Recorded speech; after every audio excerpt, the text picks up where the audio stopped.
تقوی کو بڑھانے کے لیے کیا کرنا چاہیے؟ نمبر 1، اللہ کی کتاب کو مضبوطی سے پکڑنا چاہیے۔ سورۃ البقرہ میں اللہ تعالیٰ بنی اسرائیل سے مخاطب ہو کے فرماتے ہیں وَإِذْ أَخَذْنَا مِيثَاقَكُمْ وَرَفَعْنَا فَوْقَكُمُ الطُّورَ خُذُوا مَا آتَيْنَاكُمْ بِقُوَّةٍ وَاذْكُرُوا مَا فِيهِ لَعَلَّكُمْ تَتَّقُونَ۔ جب ہم نے تم پر طور پہاڑ کو بلند کر کے تم سے پختہ عہد لیا تھا، کیا عہد تھا؟ کہ جو کتاب ہم نے تمہیں دی ہے اس پر مضبوطی سے عمل پیرا ہونا، اور جو احکام اس میں درج ہیں انہیں خوب یاد رکھنا، شاید کہ تم متقی بن جاؤ۔ تو اس سے یہ پتہ چلتا ہے کہ تقویٰ کے لیے سب سے اہم چیز قرآن مجید کو پکڑ کے رکھنا، اسے پڑھنا، اسے سمجھنا، اس میں تدبر کرنا، اور اسے زندگی بھر کا ساتھی بنانا تاکہ وہ قبر میں بھی ہمارا ساتھی ہو۔ دوسری چیز، سنت رسول اللہ صلی اللہ علیہ وسلم کی پیروی کرنا۔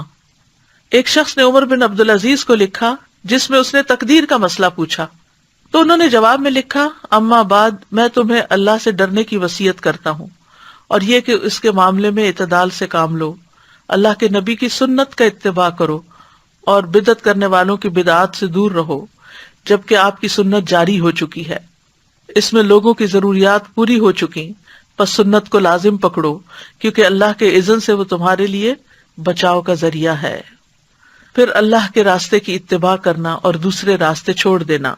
وَأَنَّ هَذَا صِرَاطِي مُسْتَقِيمًا فَاتَّبِعُوهُ وَلَا تَتَّبِعُوا السُّبُلَ فَتَفَرَّقَ بِكُمْ عَنْ سَبِيلِهِ ذَلِكُمْ وَصَّاكُمْ بِهِ لَعَلَّكُمْ تَتَّقُونَ، اور بلا شبہ یہی میری سیدھی راہ ہے، لہذا اسی پر چلتے رہو، اور دوسری راہوں پر نہ چلو ورنہ تمہیں اللہ کے راستے سے جدا کر دیں گی۔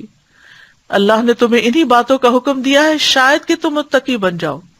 تو صراط مستقیم کی پیروی کرتے رہنا یہ انسان کو تقوی کے اوپر جما دیتا ہے۔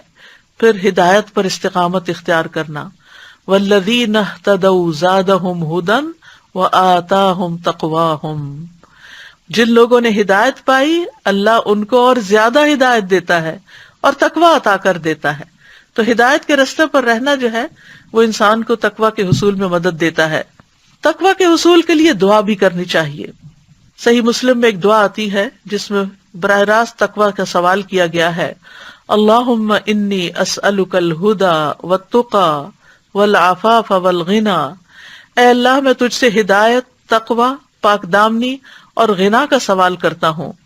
اللہم آت نفسی تقواہا وزکیہا انت خیر من زکاہا انت ولیہا ومولاہا، اے اللہ میرے نفس کو تقوی دے، اس کو پاکیزہ کر دے، تو ہی اس نفس کو سب سے بہتر پاک کرنے والا ہے اور تو ہی اس کا کارساز اور مولا ہے۔